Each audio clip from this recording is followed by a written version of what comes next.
Hello, my name is Wojciech Pazdur and I was creative director and partially also development director on Get Event project. So today it's more than 3 years since we started this project and finally and fortunately it has been released just 2 months ago.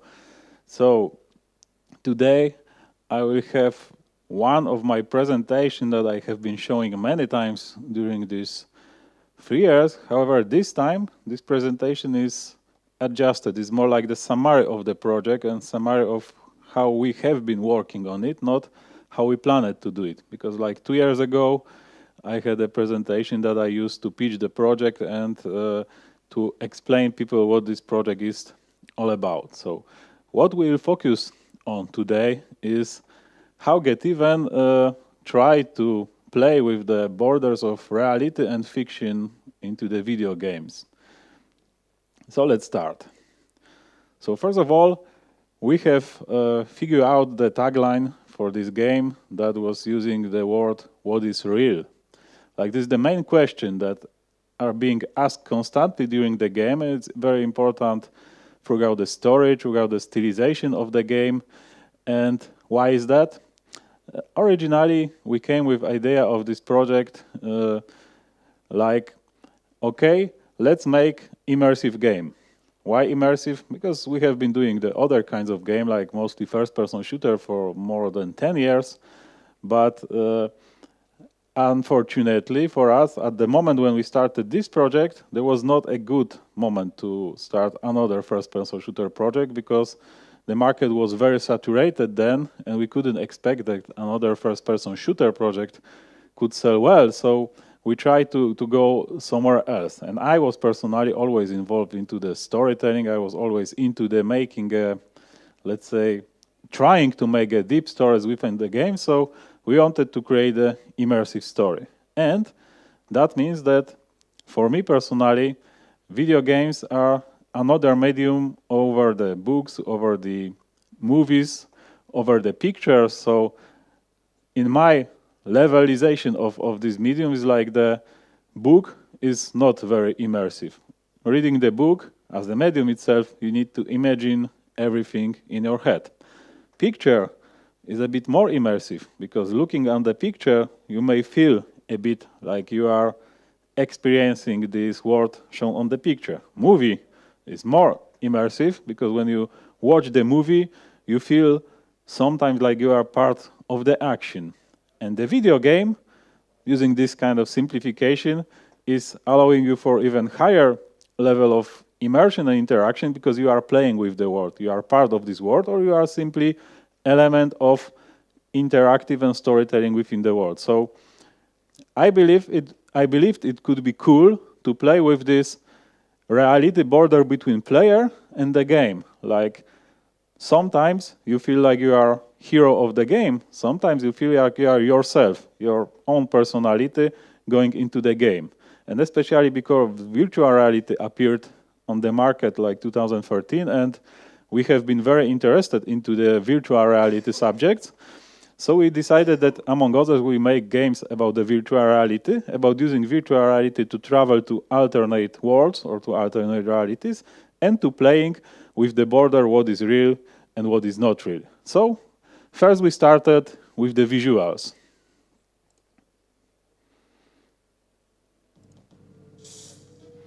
We used the photogrammetry scanning techniques to recreate the real location into the game.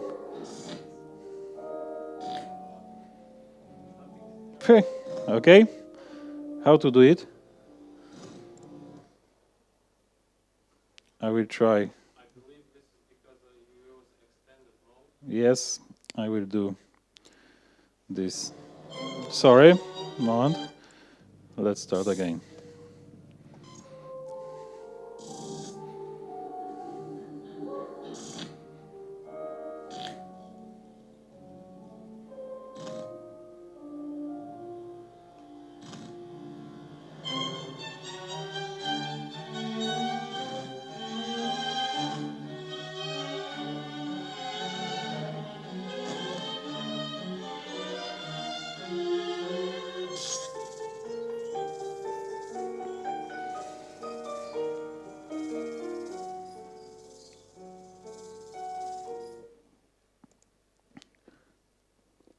Okay. And now I need to see how to play it again.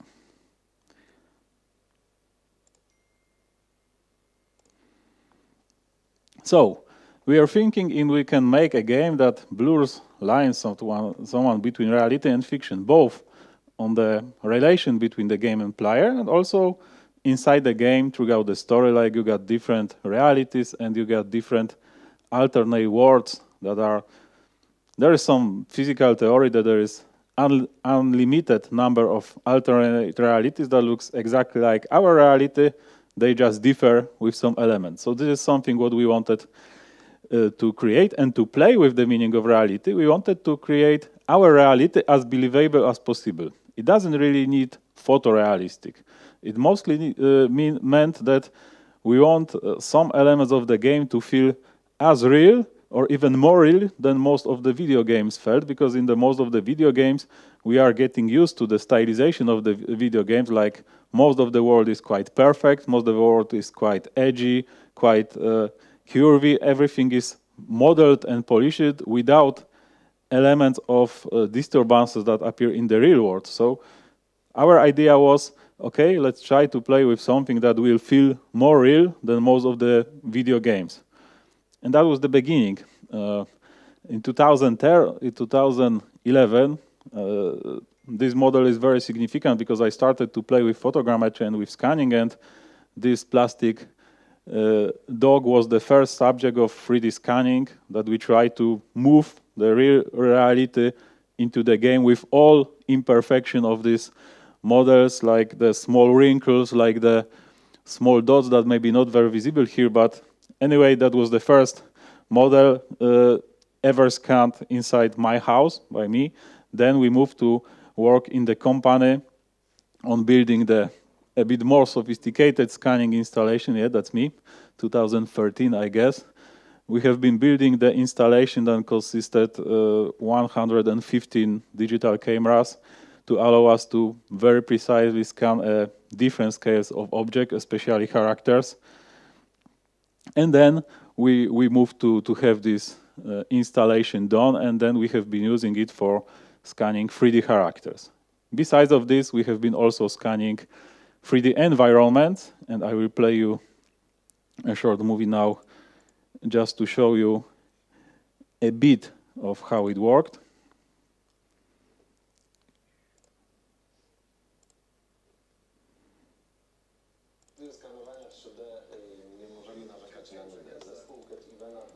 Okay, again, what's going on? I got duplicate. No, I don't have. Okay, sorry. W studiu skanowania 3D nie możemy narzekać na nudę. Zespół Get-Evena dostarcza nam coraz to nowych wyzwań. Czasami, tak jak w tym wypadku, trzeba było zrobić zdjęcia 30-metrowej betonowej konstrukcji. Wymyśliliśmy, że można by użyć do skanowania, do wykonywania fotografii pod skany dronów. Nie mogą to być takie drony, które można kupić w każdym sklepie, które w zasadzie są zabawkami. Musimy użyć sprzętu, który jest co najmniej heksakopterem i uniesie lustrzankę cyfrową razem z obiektywami. Proces skanowania rozpoczyna się od wykonania bardzo dużej liczby zdjęć obiektu. Musimy fotografować go dookoła. Musimy mieć specyficzne warunki oświetleniowe, przez co problematyczne jest robienie zdjęć obiektów na zewnątrz. Potem zdjęcia są obrabiane i zaczyna się, można powiedzieć, magia, ponieważ z serii płaskich zdjęć dzięki technice zwanej fotogrametrią i zaawansowanym mocom obliczeniowym uzyskujemy model 3D taki, jak widać za mną. Okay, so today photogrammetry itself is not a big deal, I would say. Okay, again. And again, it doesn't work.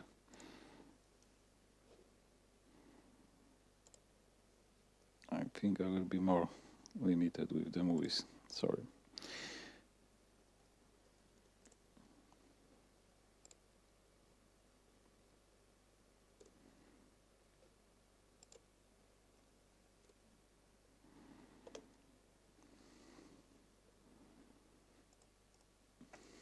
So where we are? We are somewhere, I guess, here. So,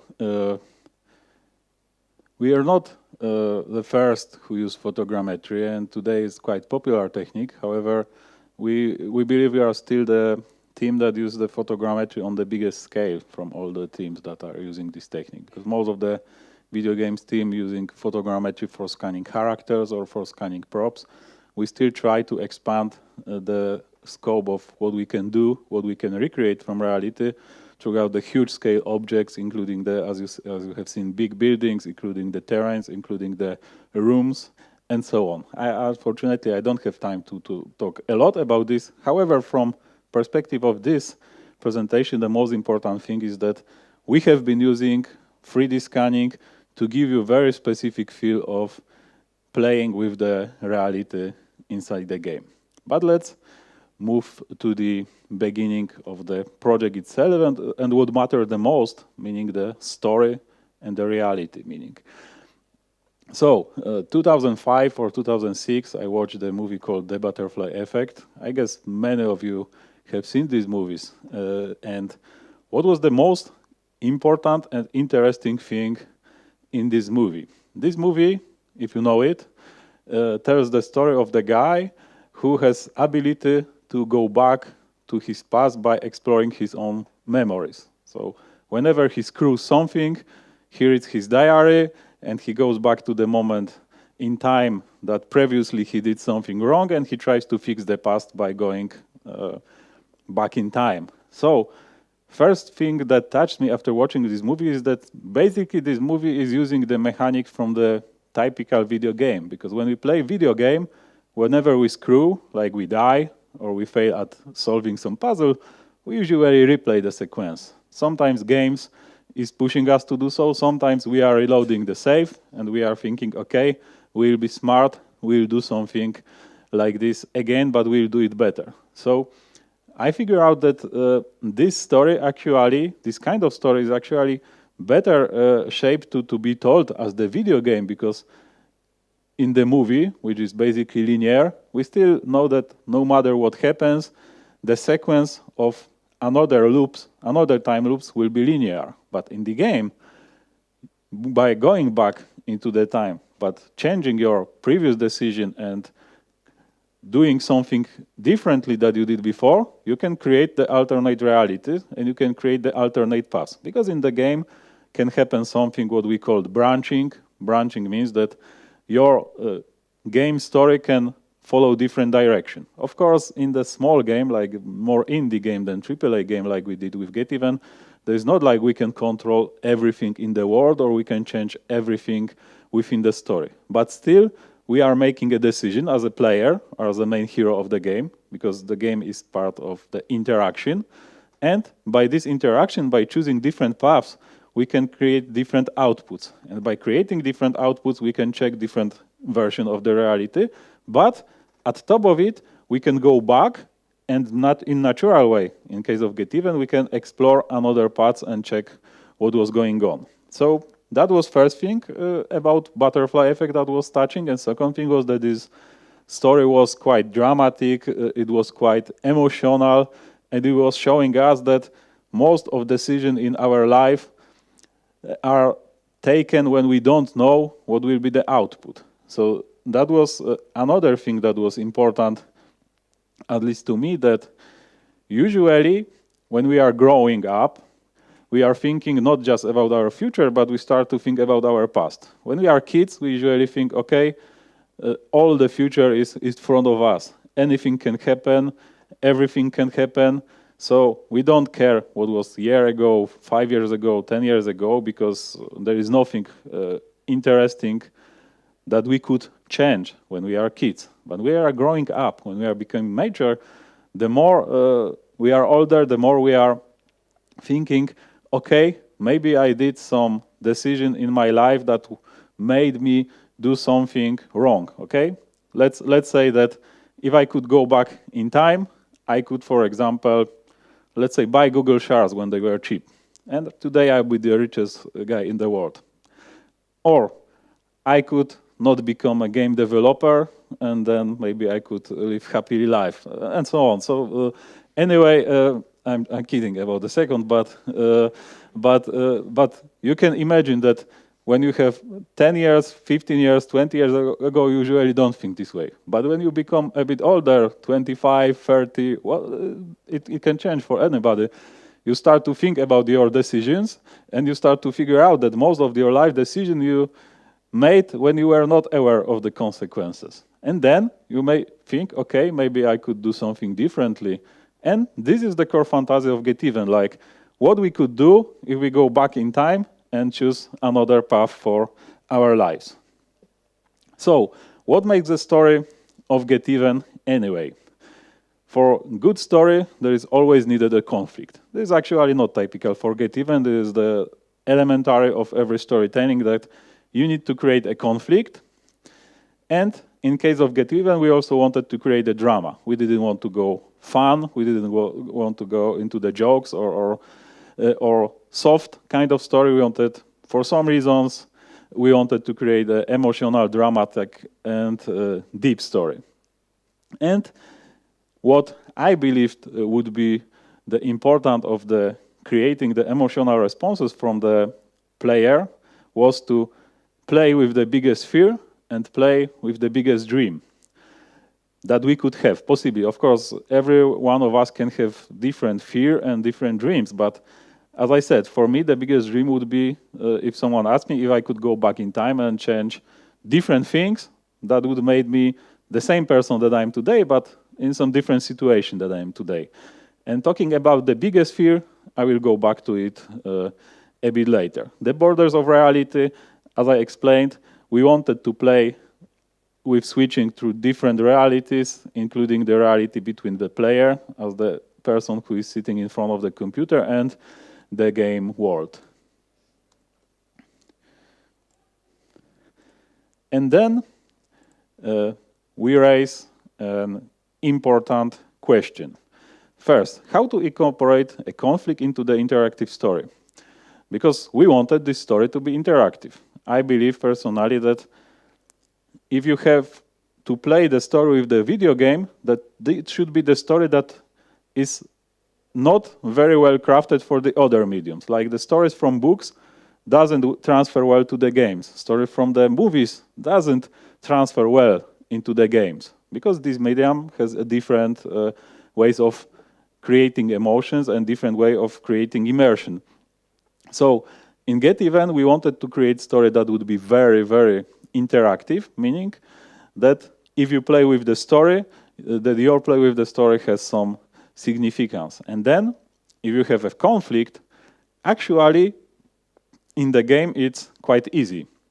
I mean, it's quite easy as an idea, not necessarily as the implementation, because conflict in the video games is usually natural way of interaction. Like most of the games are about the conflicts. Maybe not today, because today we got different types of games, but especially action games, the games that I've been developing for many years, was always about kind of conflict, like you are supposed to kill someone or you are supposed to escape from someone. This is still very basic conflict, like the threat for your life, when you need to take some risk or you need to avoid some risk and fight.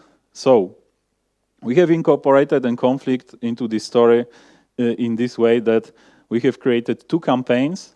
One of the campaigns tells the story from the perspective of one hero, and second campaign tells the story from the perspective of second hero. And they are fighting each other. So playing one story, we see that, okay, this is the bad guy, he did something, but I will not spoil story much. But if you read any reviews, you will see it anyway, so it's not big secret. When you play one story, you see the vision of the guy called Black. And this guy is proceeding through the story, and he sees that the guy called Red is some bad guy, he wants to hurt him, he wants to take revenge on him, and so on, so we don't like him. But the more we are into the story, we see that maybe we are not the good guy, and maybe this second guy is not the bad guy. Maybe it is opposite. Maybe we did something wrong. Maybe we are doing something wrong by going through this story and killing all these people who are a threat for us. So this is a kind of conflict that we wanted to play into the interactive story. Like every everything you are doing into the game is related to both gameplay mechanics, like, for example, fighting enemies, but it's related also to conflict into the story, like why I am fighting against these people or why these people are fighting against me. This to figure out throughout the story. It is important that at the beginning of the game you don't know. And you need to play the game to finally be able to decide who was good, who was bad, or maybe you will not decide at all, depending on what path you have chosen or how careful you have tracked the story. And second, how to make an action game drama personal. This was actually quite simple. I just put here the screen from some magazine who connected both these questions quite nice, because first, how to incorporate it in conflict into the interactive story, it's revenge. Revenge is sweet. So we are taking a revenge because get even, the title of the game, basically means to settle the score or to take revenge on someone.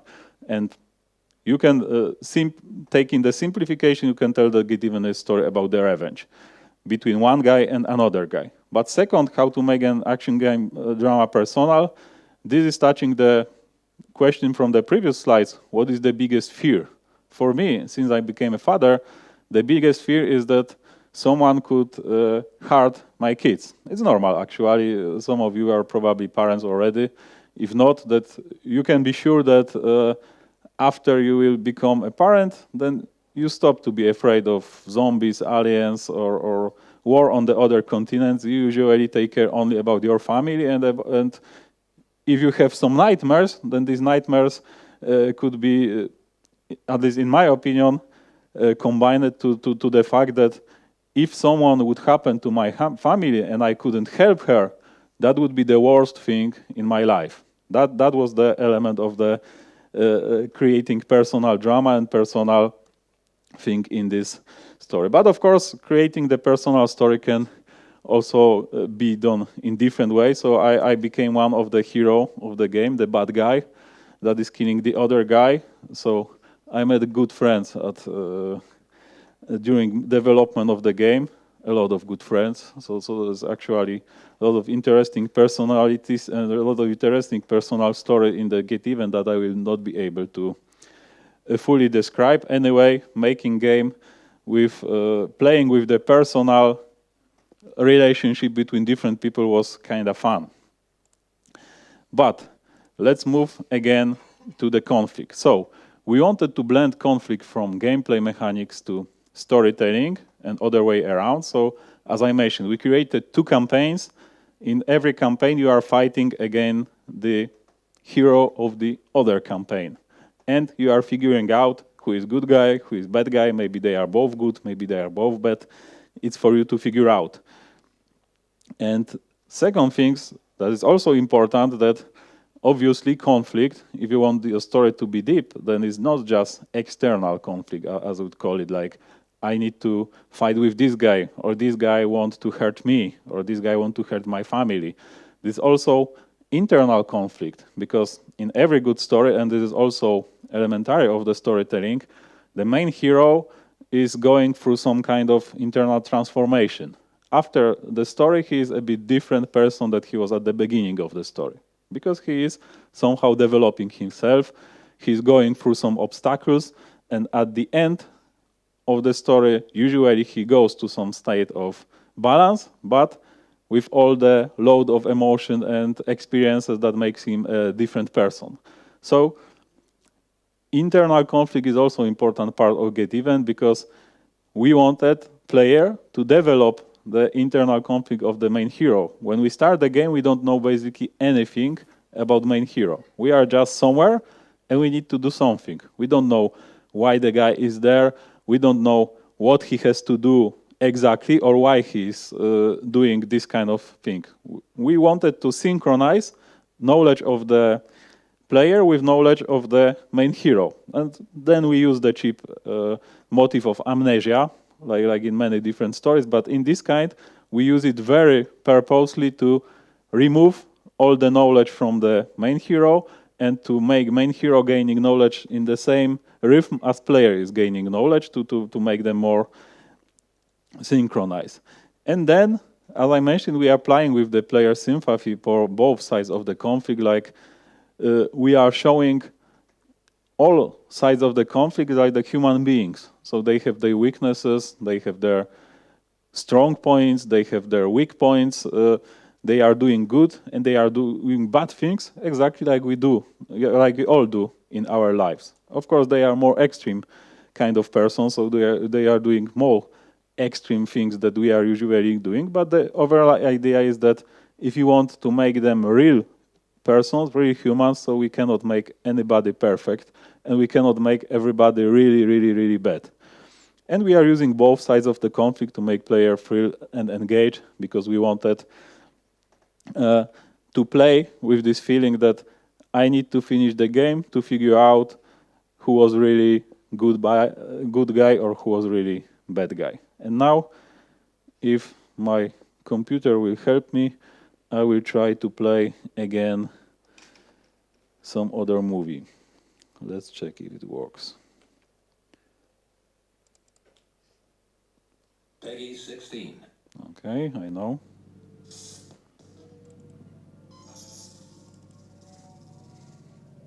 You already know what I'm thinking about this. Because you've had the same thoughts. How much did you know? I keep him around because he's useful to me. He was built to take orders. How much are you responsible for? He thinks he owns me. Is it really you who started all this? You understand how rare that is? To have no purpose other than the one you're given. But I've had enough now. I don't trust him. He's a hammer. I don't trust his games. The perfect tool. As long as you use him for the right job. I don't trust any of it. Party! The party! He's on his way! He's on his way! Gone because of you. We'll all be gone soon. And I'm going to do something about it. I'm going to get out of it. We're from such opposite worlds. He and I. That's why I find him so fascinating. That's why I've been studying him. I haven't figured out how yet, but I do know that when the time comes, I'm going to need allies. The wheels are in motion. We can sort this out, guys. So I need to know, are you with him?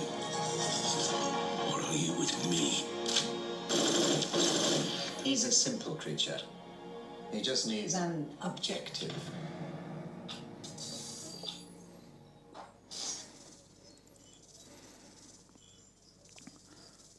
So, if you got feeling like, what the fuck? So you're perfectly fine.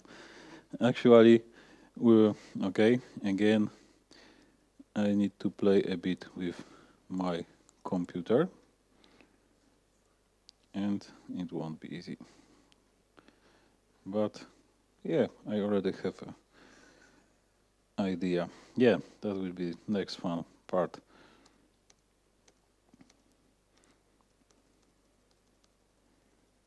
Yeah, okay, so I'll keep the other movies for the end because it doesn't make sense.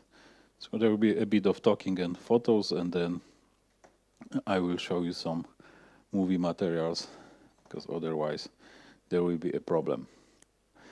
So the interesting thing is that you have seen the trailer that actually tells you nothing, like, as I said, what the fuck, and that was the, let's say, on purpose. However, we had some disagreement with the publisher of Ingate Event, because I was originally believing that this story is so complicated that no matter how much we spoil, people will not gain too much knowledge of it, so these spoilers won't ruin this. But they were rather, okay, let's keep it mysterious and let's make people not know anything as long as possible. So no matter who was right, the story is tricking you, and the story is, as mentioned before, keeping you in the, let's say, state that for a long time you don't know what's going about. And the key goal of the playing the game is to figure out what this story is all about.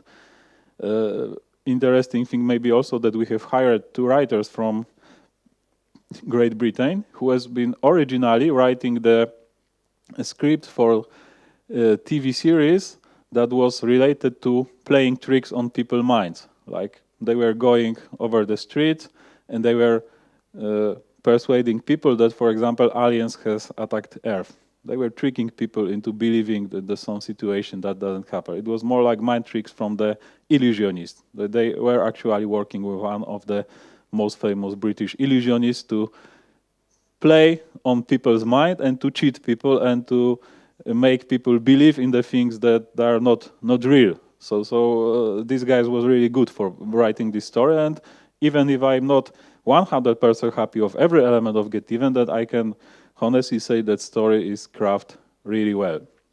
But moving to the drama. So as mentioned, family, love, passion, we decided that we'll make game about this and we'll be kind original by this. Maybe not so original because today there's more of game like this, but 2013 when we started working on this, most of the first-person games was about the aliens, about the zombies, about the global conflicts, and this kind of stuff. So we decided we'll go totally opposite direction. We'll start from the story of two people. There are two people. They are into the conflict. Their families are involved somehow into this, and we'll try to make the personal dramatization of this story. And the other thing is that to play with the player's emotion, we try to break the system of core gameplay loop as much as you can. If you may know, core gameplay loop in most of the game is the piece of the game that is repeating itself all the time to give you feeling of repetitiveness, to give you feeling of repetitive challenge, and to keep you engaged into the game. And it's working actually fine. If you play Call of Duty, the core gameplay loop is like, we are playing cutscene, someone is telling, okay, they are attacking us, we need to kill them all. And then you are doing pew, pew, pew, killing them all. And somebody is taking, okay, you killed them all, but there is another part of bad guys to be killed, so let's move and kill them all. And then you are killing them, and so on and so on. This is something in the simplistic way could be described a core gameplay loop. And it works for the most of the games, but we wanted this story to be different. We wanted this story to play with different emotions all the time. Like, first part of the game is creating different emotions, second part of the game is creating different emotions, and so on. I cannot say we fully succeed, because for many people, it was noticeable, yes, they are doing this, they are avoiding repetitiveness into the game, they are trying to, every single second or every single minute of the game, they are trying to bring different emotions in me. So some people notice it as a good thing, but there was also some players who told us that this game is chaotic, because I'm getting a gun, and I want to shoot a lot of bad guys, but the game is telling me, okay, you got the gun, maybe you shouldn't kill people. So should I kill them or should I not kill them? So as a human being, you should ask yourself this question, if you want to kill people or not. But if you are players, you are getting gun, then you are just looking who to kill. At the very beginning of the game, we put the sequences when you are just walking across the, let's say, kind of park. And you see some military guys that is patrolling the area. And you got a gun, so what you are doing? 90% of people are taking the gun and shooting this guy in the head. Actually, this is not your goal. This is your decision as the human being and as a player to kill this guy. Actually, if you don't kill him, there are different output than if you kill him. And many times in the game, you don't have to kill anybody. What we believed it's cool trick, but for many players, it was not such a cool trick because they preferred, let's say, more straightforward approach. Like, if I'm getting a gun, I want to kill someone, and yeah, players has really, the empathy of mass and serial killers. If you play Uncharted, then Nathan Drake is nice, cool guy, and then he's getting gun, he's killing 500 of the mercenaries in one scene. So you can imagine that players are being a bit skewed toward this direction of mass killing, and we wanted to somehow break through this scheme. I'm not sure if we succeed, but anyway, we are trying to supporting our story with this system. And anyway, no matter what gameplay mechanics we have been using, the best narratives are still pictures, word, and so on. So we have been choosing and polishing them very wisely. Like, we are trying every word that is being played without the game to have proper meaning and proper sounding. We are playing a lot with the voiceovers. If you may notice it on the trailers that are using voiceover from the game, that was actually extremely important part of the whole experience to have crafted all the voices and all the actors to play as good as possible. Among others, because we are not capable of doing too much of the cutscenes and too much of the characters animation because they are very expensive, and we didn't have budget for this. So we have been playing much more with the sound than with the character animation. And then, talking just about the drama, there is a kind of anecdote that I'm repeating often. Maybe this is the last time today when I repeat it, because I told it many times throughout the year. We are looking for the publisher, and we have teamed up with Bandai Namco. They are originally Japanese company. So we have been working with people from Europe, but just before the contract has been signed, we had a very top high meeting with the Japanese management, and we have been showing the game and telling them what is the idea of the game, and they like the game because it was twisted. As you may notice, Japanese people like twisted things. At this meeting, I got from them panties for the mobile phone. Don't ask what does it mean. I just got it as the friendly gift. So I just wanted to show, not from the top management, just from one person who we already met and liked, but I believe they liked Get Even because it's a very crazy and twisted game, among others. So anyway, going back to more serious,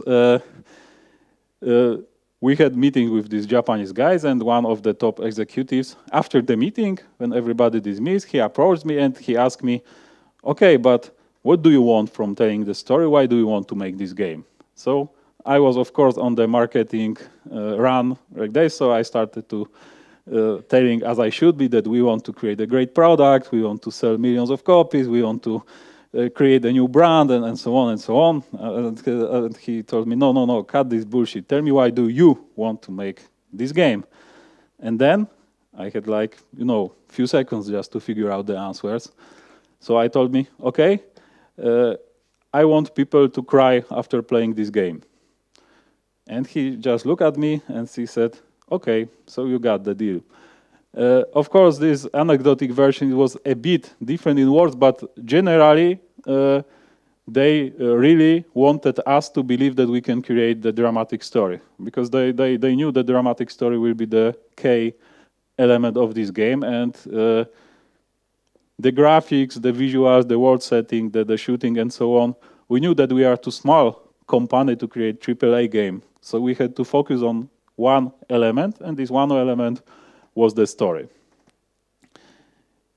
And then moving further,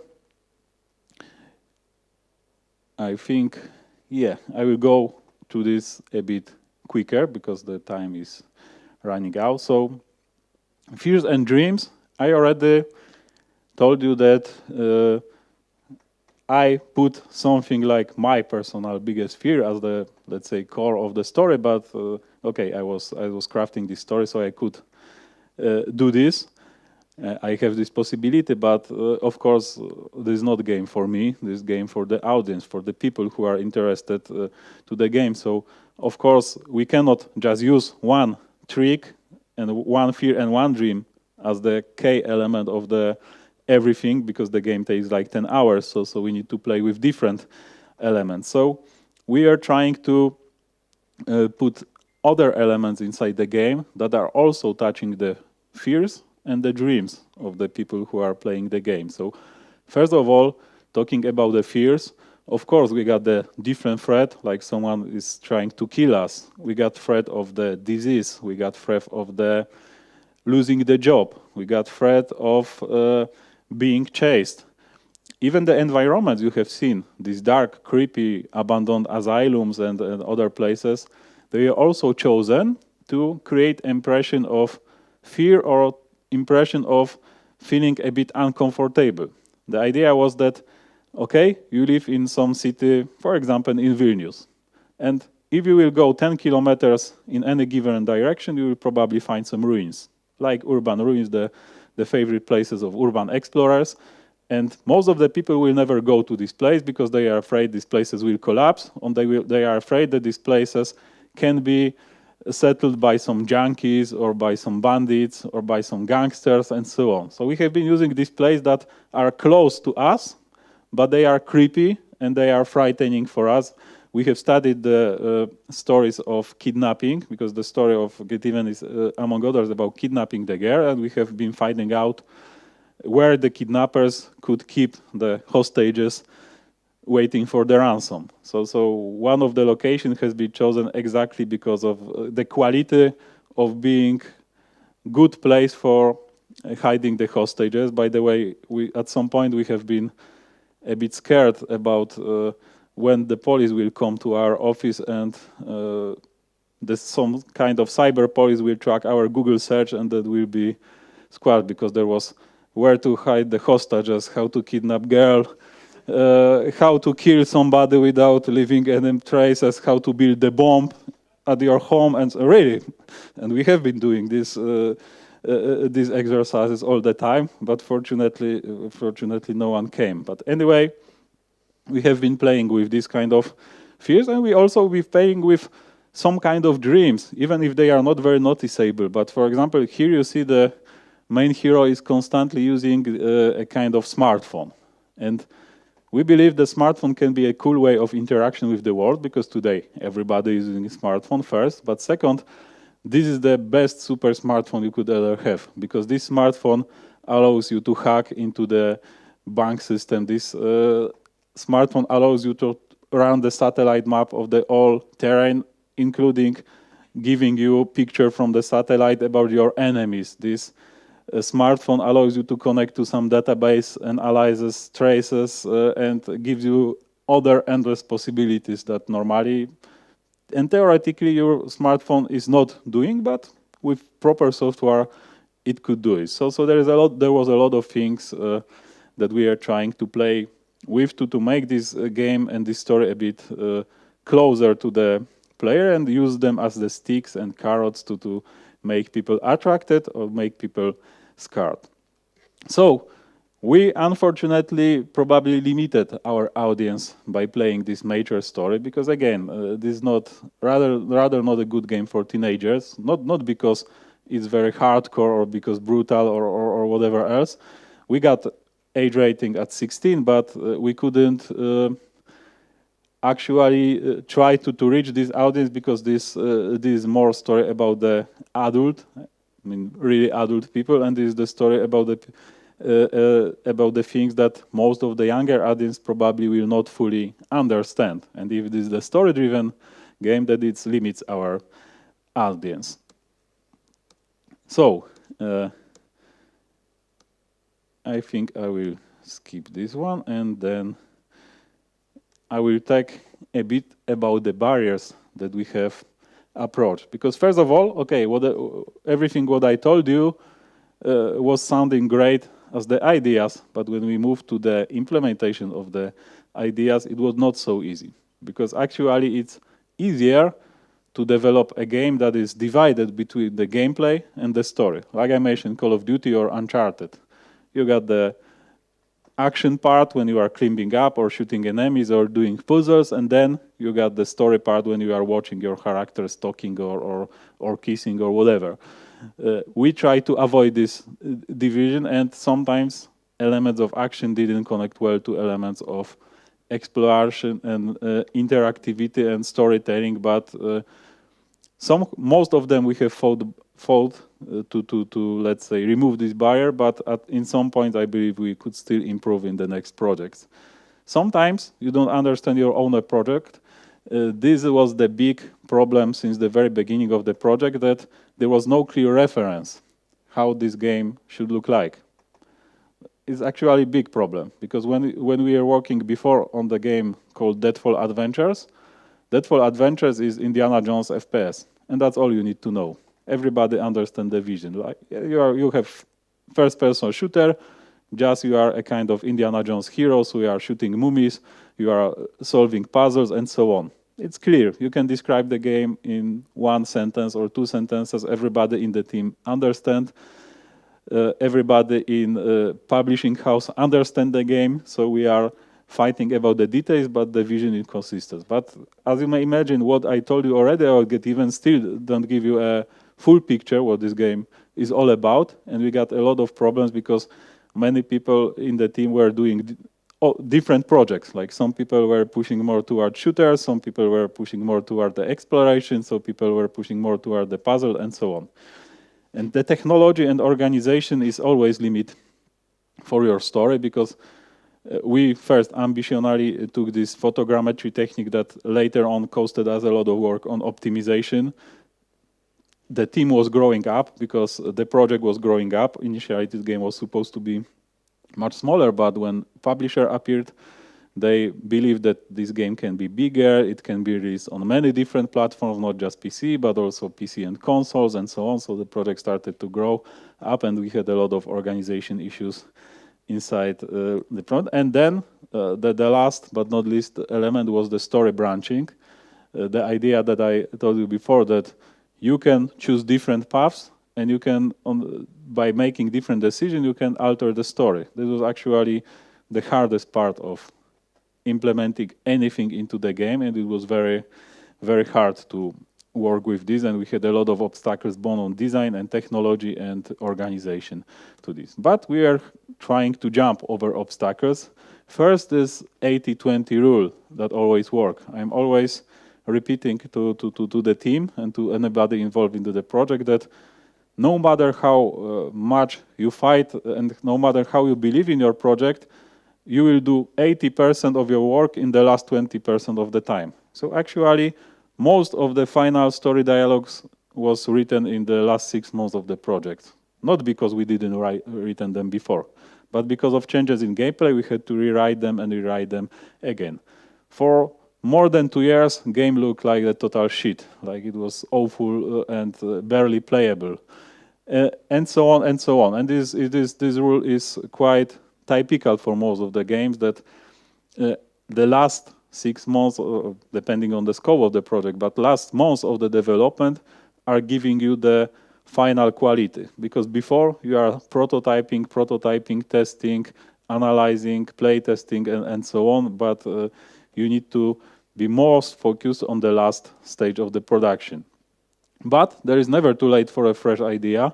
So actually, also the best ideas regarding the tiny details, how to handle the interface, how to then handle the puzzles, how to handle the visual fidelity of the game, also came into the last few months. So fortunately, because I was very scared at the end of the project, how it will end out, because it didn't look good 6 months before finishing, let's say, honestly. But you need to also be ready to sacrifice everything you already did if it helps. For example, we had a multiplayer mode into the game because we believe that if there is conflict, so by playing one of the campaign, you may enter the world of the other campaign and also kill the players who are playing the other campaign. But it was so technically and by design problematic that we had to remove it, even if we had really nice and really good working prototype. But it didn't support the story. The story was most important, and the story was fighting against this multiplayer mode. So we decided that story is more important and multiplayer was cut. The problem is that it's always hard to decide what to improve and what to replace, because whenever you will reach some obstacles on your world, for example, some weapon is not giving you fun of shooting in the simplistic case. So you always have a hard decision. You remove this weapon, you replace it with something else, or you will find out how to improve this weapon, like improve the sound, improve the animation, improve the hit effects or physics or anything else. It's always the hardest question during the development of the game, if some elements is to be kept and improved, or this element is to be totally cut. So, thank you very much.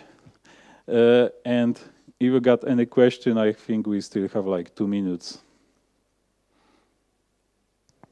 Thanks.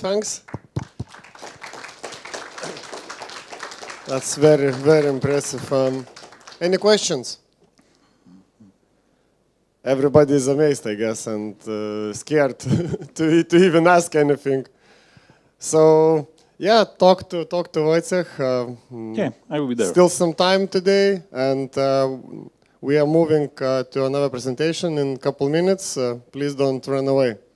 Thanks.